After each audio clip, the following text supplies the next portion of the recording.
So you were tired yesterday. Sorry? That was your excuse. I don't think you need any excuse. It was an intense day, wasn't it?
Something missing? No. No, we're just seeing which one is a I will highlight it. Don't worry.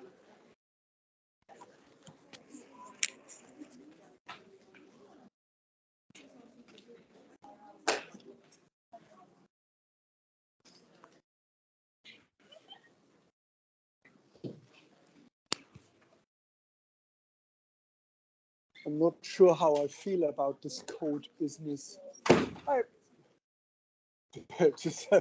Yeah, it's quite dramatic to do, isn't it? There's well, just in case it doesn't come around. Thank you. You're welcome.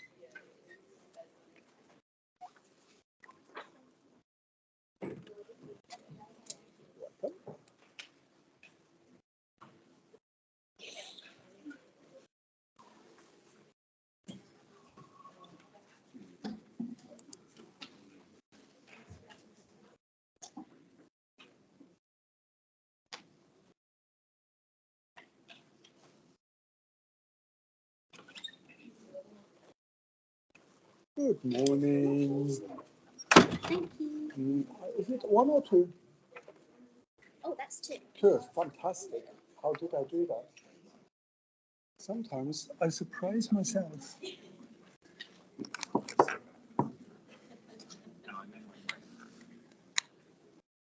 Yep.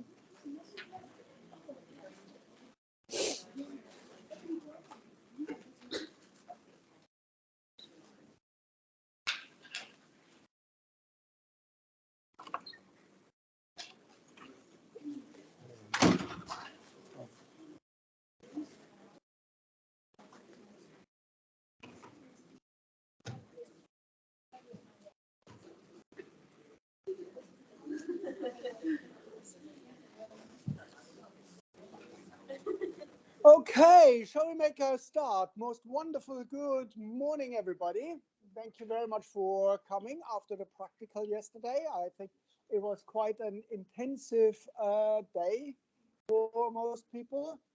To be perfectly honest, I am really, really pleased that we set up this practical because as people said to me, it was probably a little bit of a wake-up call. about the things that, you know, you really need to know for future practicals. And next week we are going to do a practical on pH. Mind you, I have not yet totally made up my mind about what we are going to do. We are certainly doing pH and buffers as outlined in the manual.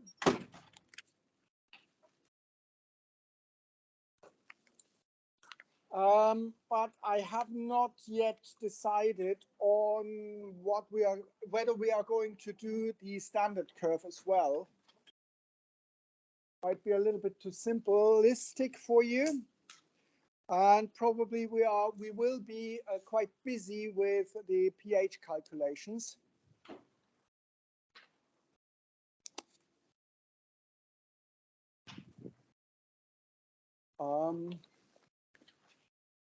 You're welcome. So we see how it goes.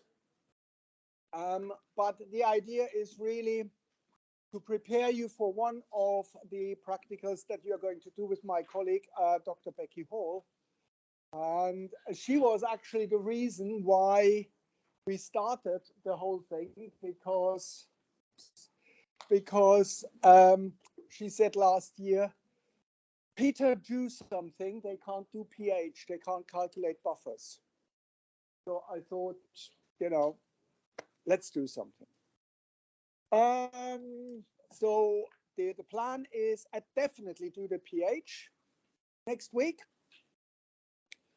And then do some calculations. I think last night I sent around an email via Moodle.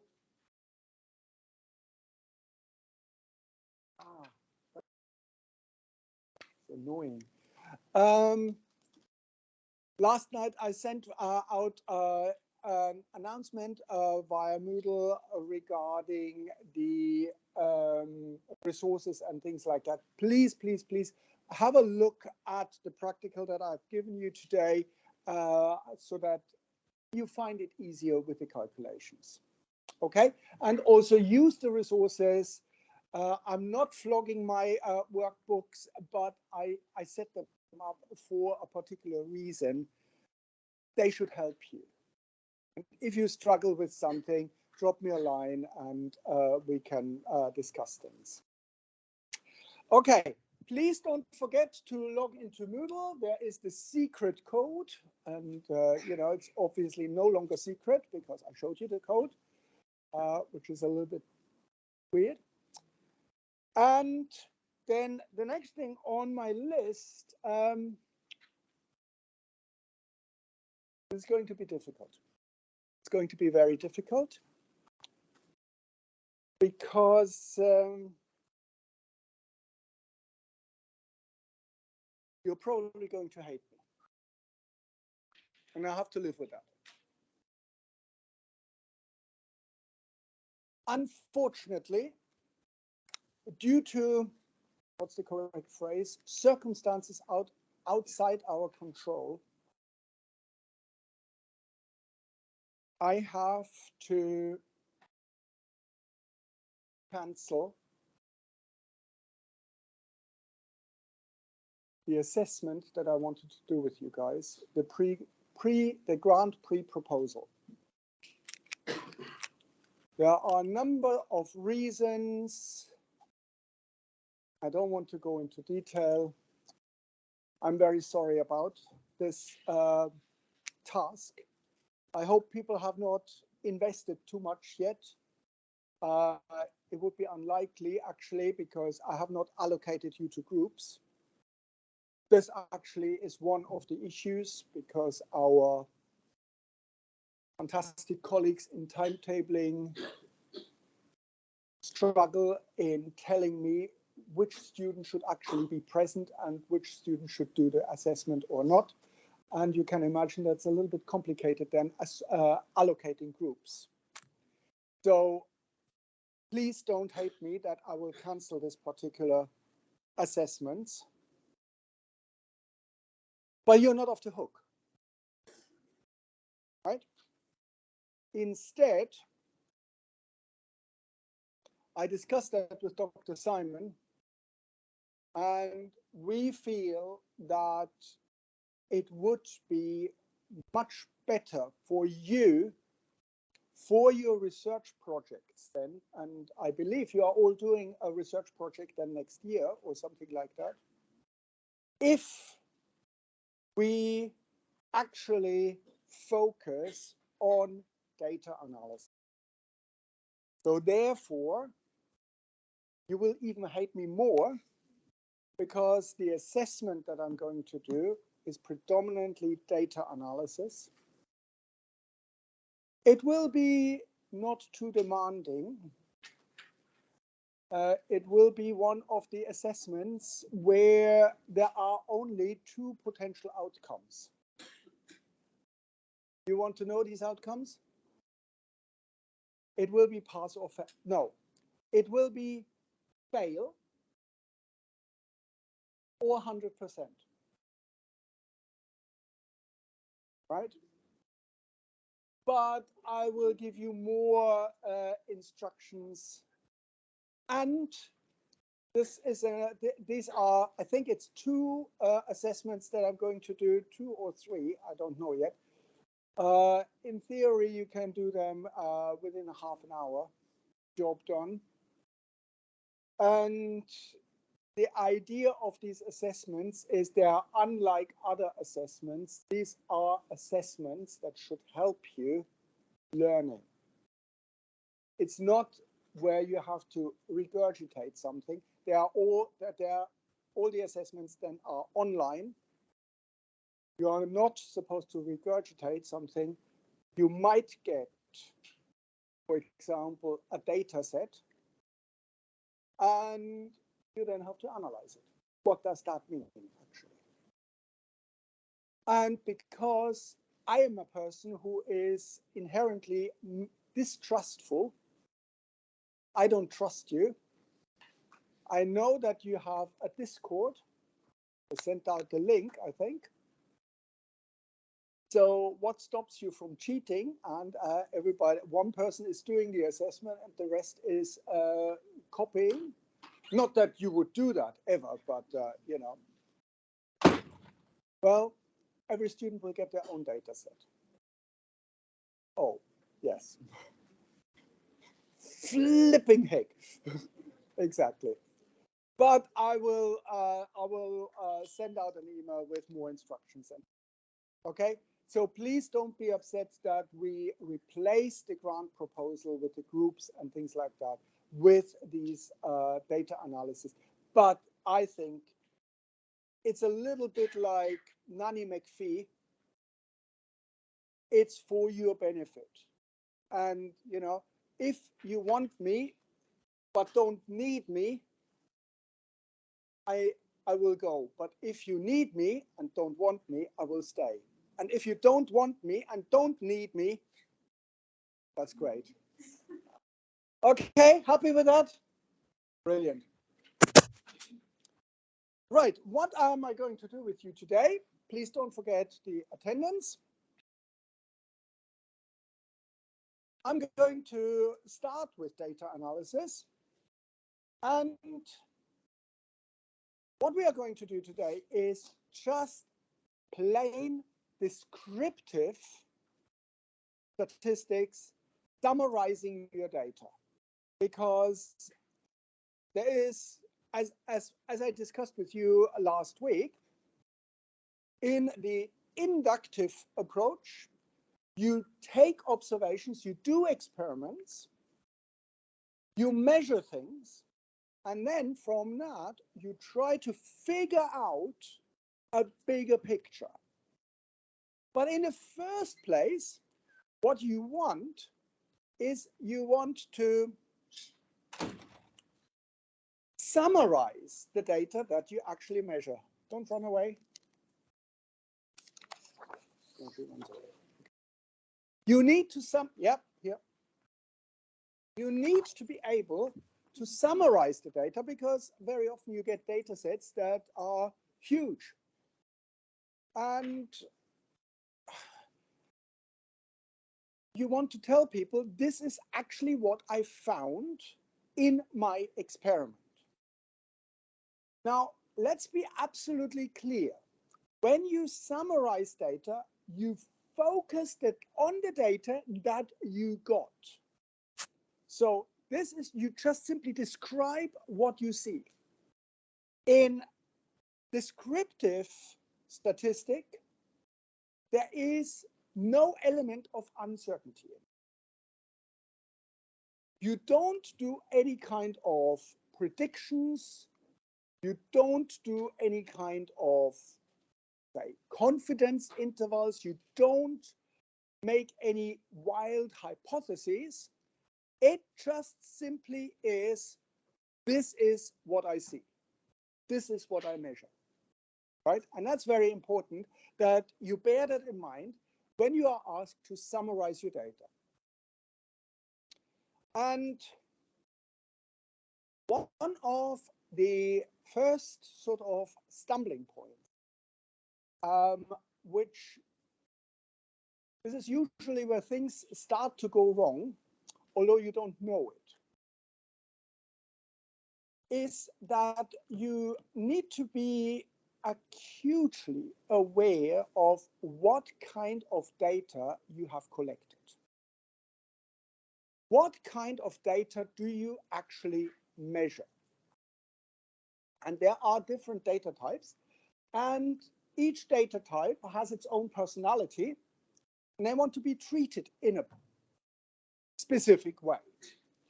The lowest level of data type are nominal data.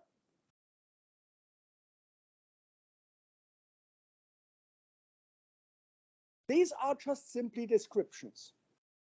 There is no sort of hierarchy in it. It's just simply text. So male, female would be a nominal data. And there is no ranking in it. It's just simply a description. Often you can't do a lot with that apart from counting. So I could, for example, count the frequency of male, female, and others. Facebook knows 38 different gender associations, and you could count that as well. So, but these are nominal data. We then can have ordinal data.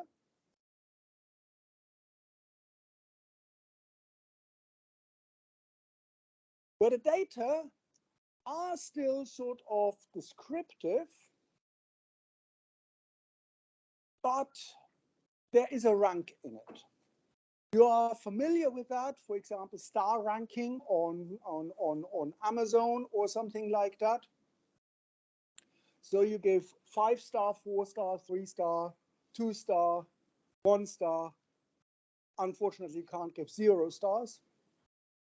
And in these data, there is a very clear distinction between them. But the problem is, you don't know exactly what is the difference between the sort of the rating. Is 2-star twice as good as 1-star? Difficult to tell. Is 4 stars 4 times as good as 1-star? Can't tell. So there is a sort of a difference between them very clearly, but the difference is not very well defined. And therefore, it's actually not terribly straightforward what you can do with that. So these are more or less descriptive data. You can, of course, measure how many 5-star ratings did I get, how many 4 stars, and things like that. And you can do that with frequencies. But again, you need to be aware that these are ordinal data where you are limited in what you can do. Now, of course, you can also look at more quantitative data.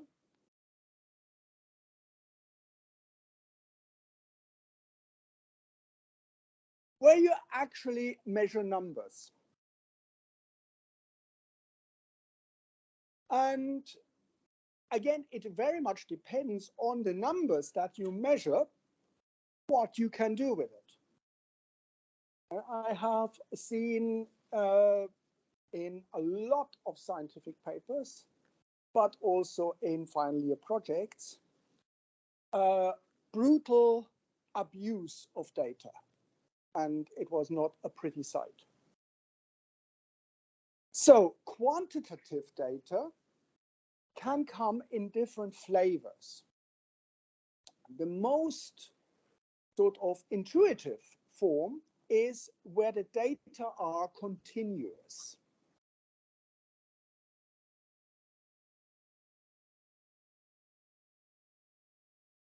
Continuous quantitative data. And you're familiar with that. It actually means that between one measurement and another measurement, there is a continuum of things that I could potentially measure. So for example, I measure the height of someone, 100 and, how tall are you? Oh God. Okay, 5'3", that's 160 something. Yeah. Let's say 160 centimeters, right? So I can measure 160 centimeters. I can measure, how tall are you? 174. And between 160 and 174, there are lots and lots of other potential measurements in it, right? Depending on the instrument that I use, I can do it more accurately or less accurately. So if I just have a simple stick with a meter or so, it's less accurate than if I have a laser where I can measure exactly the height. Well, exactly, I can't measure things. I can only, stop. Oh yeah. I can only measure up to the specifications of the instrument. But I could, in theory, if I measure you, I could measure 160. If I take something more sensitive, I could find out it is 160.5. A little bit more sensitive, 160.5438976879003.5 meters, right? And you see, the spectrum is infinite, basically, in between these numbers. These are continuous data, and they need a bit of TLC. They need specific treatment. In contrast to continuous data, we might have discrete data. Discrete data is where there is no physical explanation for any data between the measurements. So, for example, if I do a count of students, there might be 55 students in here. If I count again, I might find there are 56 students. These are discrete data, 55, 56. I cannot have 55.34 students. unless somebody is pregnant. But we discount that, right? So it is discrete. This or this or this, but nothing in between, right? That makes sense. Now, you need to be extremely careful with the type of data that you are working with, because both continuous and discrete data need different treatments, need different ways how we do statistics. Discrete data are sometimes camouflaged. So for example, if you've got count data, where you just do a head count, that's easy. But sometimes you have something that's really disgusting, where you, for example, have something that looks like continuous data, but it's actually discrete data. I give you an example. 52% of people actually voted for Brexit,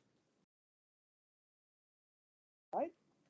So it could be 52.35%. Continuous or discrete? You would think it is continuous because you can measure it, and there is a lot between 52.3 and 52.4, anything in between. So you would think this is continuous. However, the problem is that this is a proportion. So out of the 20 million people, 10.8 million or something like that voted for Brexit or something like that. So you have count data divided by count data, right? This is a proportion.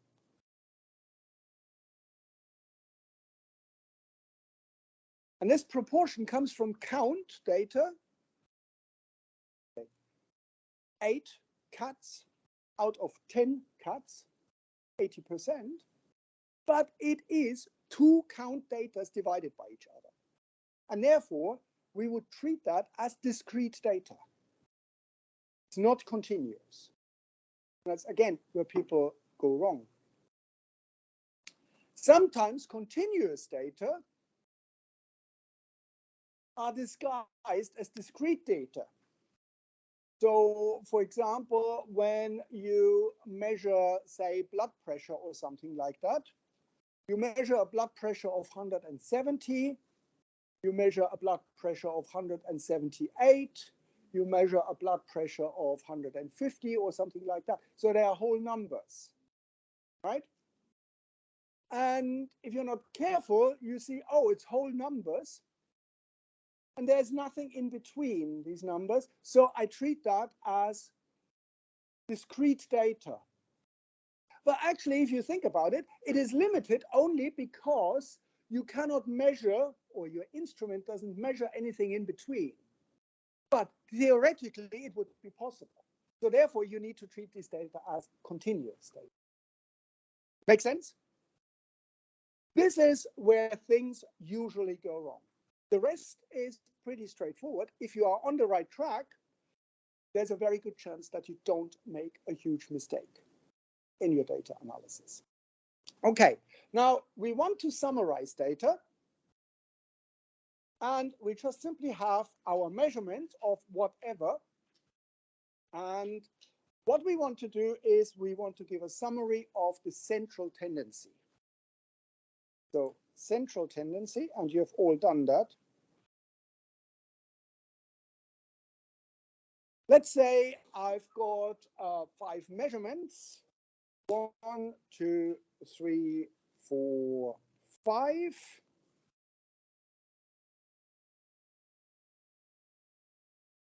Whatever.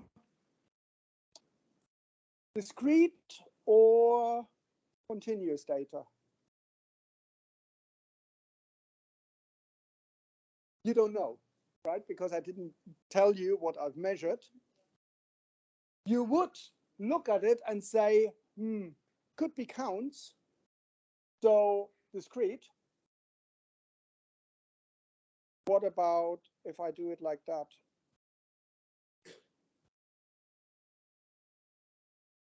Would you still say it's discrete? Probably not, because I put a decimal in it, and that sort of triggers you in thinking, that is probably continuous, because if it is 5.0, it could be anything between 5.05 and 4.995 or something like that. So that indicates it's continuous. So let's assume it's continuous. A typical central measurement of central tendency is the mean of the data. Or it's also called average. I mean, my stats lecturer at school said to me, I'm average, which I think is pretty mean. But it's the same thing. The way you calculate it is trivial. You just add up all the numbers and you divide by the number of observations. Mathematically, you would write the mean as the sum of the observations, xi. X stands for the observation, and you divide it by n. N is the number of observations. So what's the mean here? What do you get? If you do that, 3. Absolutely right. So the mean is 3. The mean is very often used also for statistical tests. It's great. It has a slight disadvantage because it is very sensitive to what is called outliers. Let's assume instead of 5.0, there was a slip of the pen and it's 50.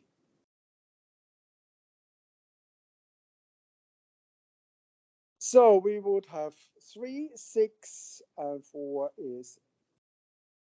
What do you get for the mean for this one? What do you get?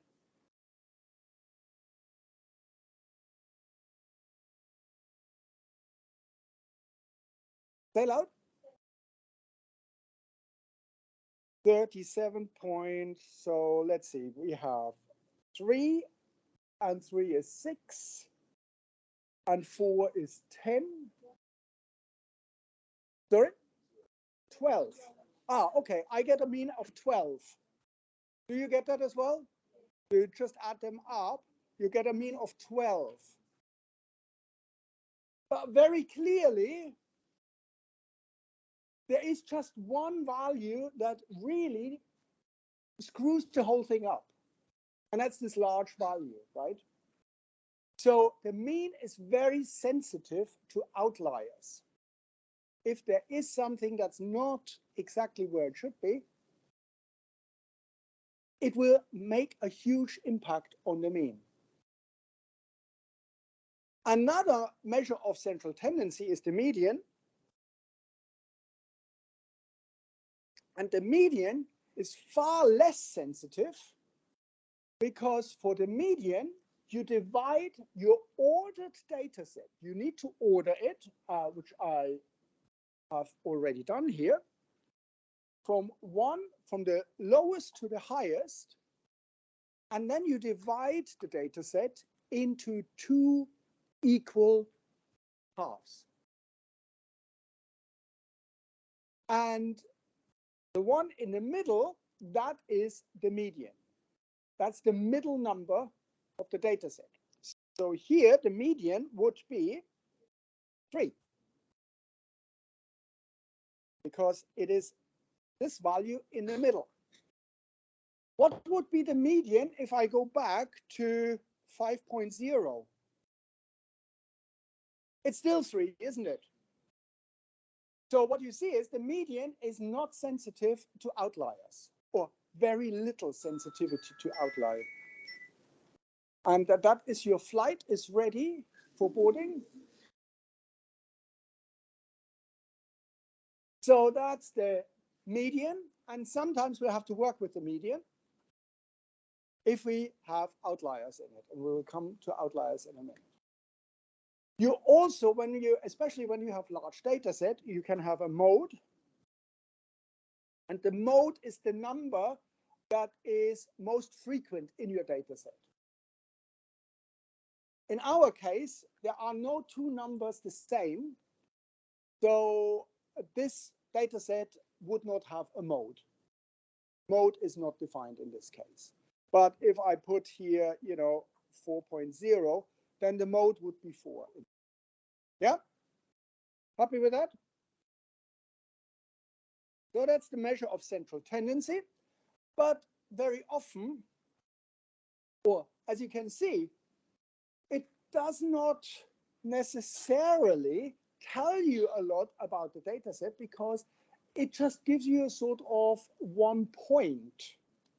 It gives you what is, the overall summary, but it doesn't tell you how spread out the data are. So what you actually want is also not just a central tendency, but you want to have an idea on how spread out the data are. This is called the measure of dispersion.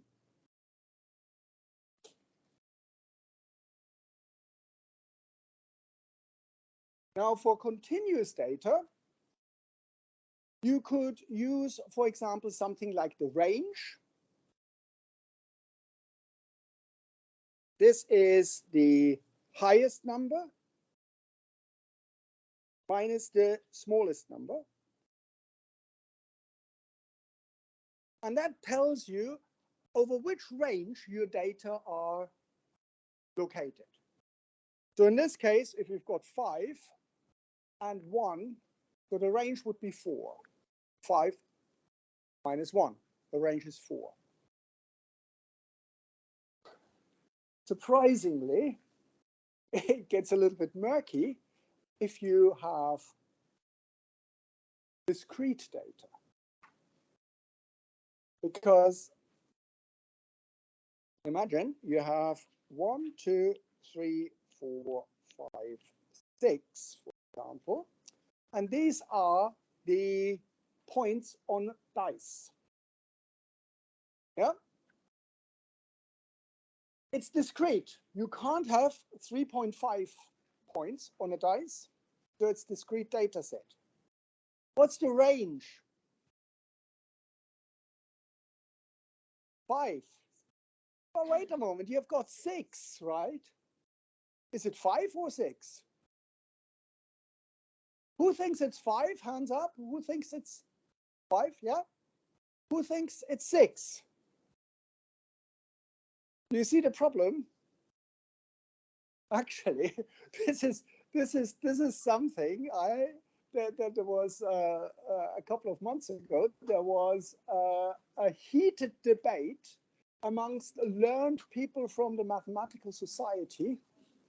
How on earth do you actually calculate the range of discrete data? And oh boy, was this entertaining, because they couldn't agree on anything. So stay away from range when you have discrete data. That's the take-home message. Another way of dealing with that, with the dispersion, is we could actually measure how far away each data point is compared to something that we can compare it with. What does that mean? We could, for example, take the mean, and I write the mean as mu. And we say the mean of our data set here, this one. We said the mean is 3. and we check how far away each data point is from this mean. And what we can do is we can sum up all these differences. What would you get if you sum up the differences? So if we have xi minus the mean, if we sum that up, because if you've got huge variation, then they will be widely away from the mean. If we've got only diddly squat variations, then they will be close to the mean, and we could, in theory, compare it. How can we actually, what would we get? We would get 1 minus 3 plus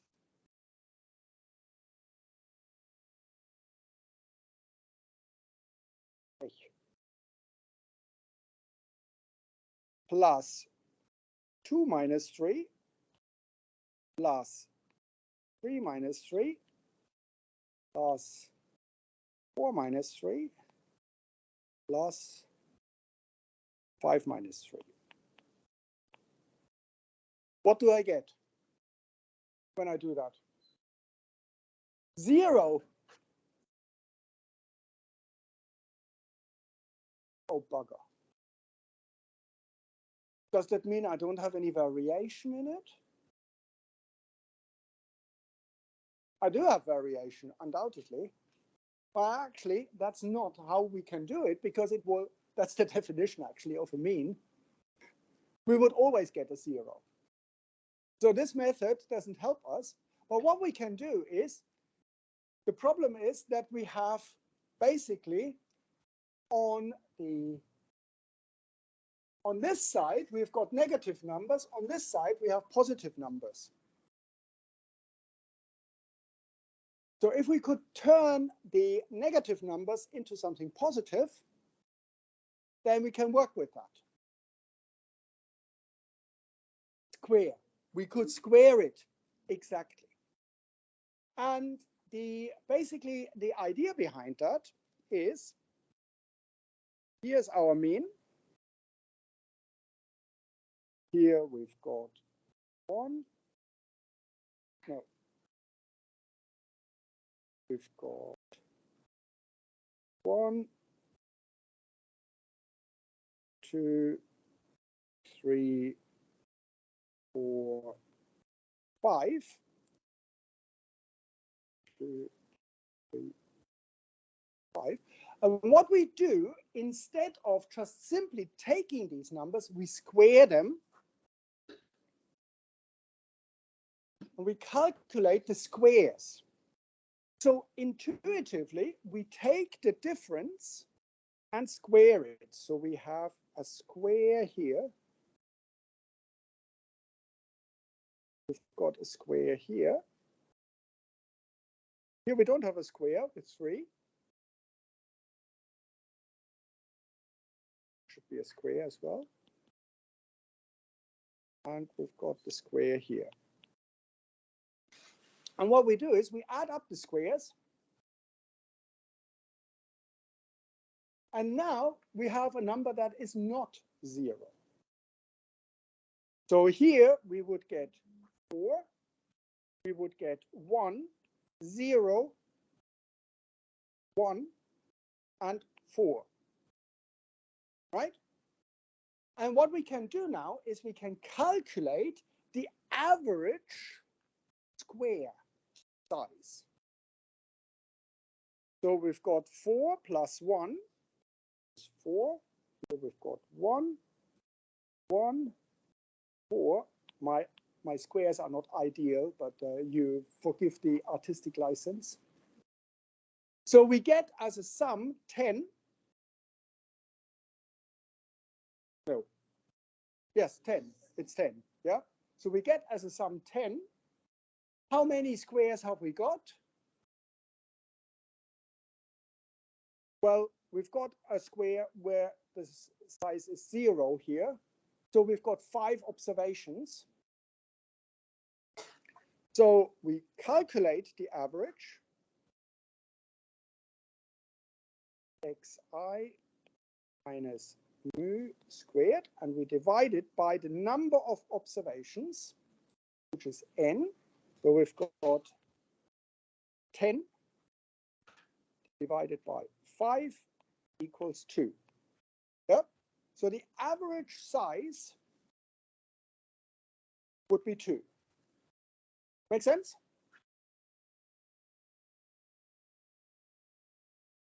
This type of calculation has a name. We call this is the variance. The variance of the data is this number. We've got this here. Bear in mind, it's only strictly valid for continuous data. Although very often it's also used for discrete data.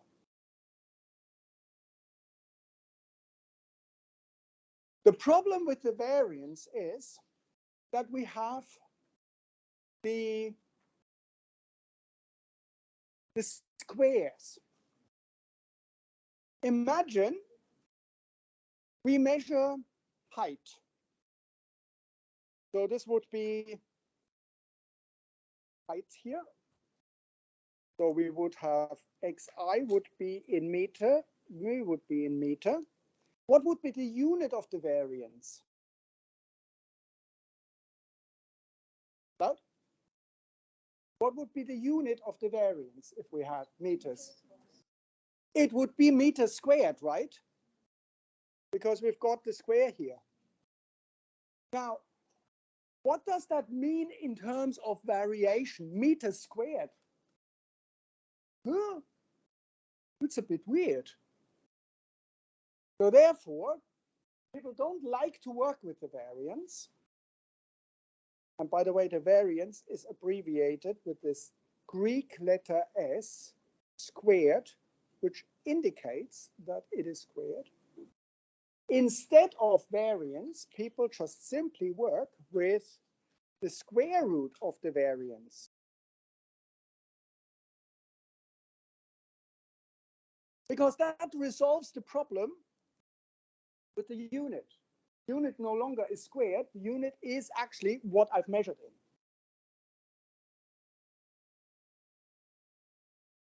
And we just simply abbreviate that with the sigma. What is this called? That is the standard deviation.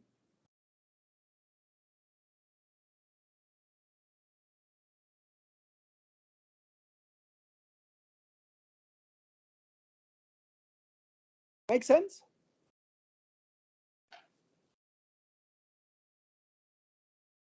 We can also use a slightly different method.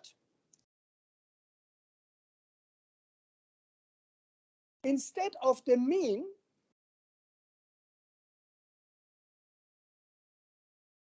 when we have, for example, outliers, we can't use the mean. We could use a different way. We can use the median. What we can do is we can measure the distance of each observation to the median.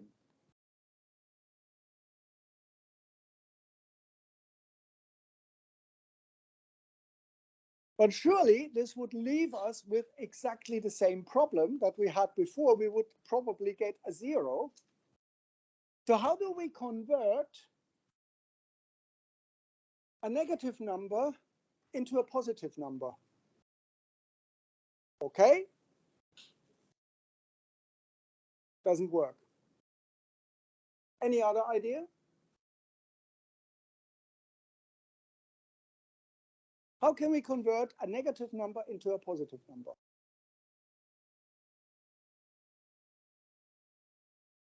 We take the absolute. We just simply ignore the negative, and that is indicated by these two parallel lines. We take the absolute difference between a data point and the median. And what we do now is do exactly as it says on the tin. 1 minus 3, 2 minus 3, 3 minus 3, 4 minus 3, 5 minus 3, because 3 was the median. That would give us 1 minus 3 is negative 2, but we only are interested in the positive. That's 2, 1, 0, 2, 1. Sorry, 1, 2. And what I do now with these numbers is I take the median again of these numbers. So I have 0, 1, 1, 2, 2. This is the median. This is my set of the differences. What would be the median of that? About 1. This is another measure of dispersion. It is, wait for it, the median of the absolute difference from the median.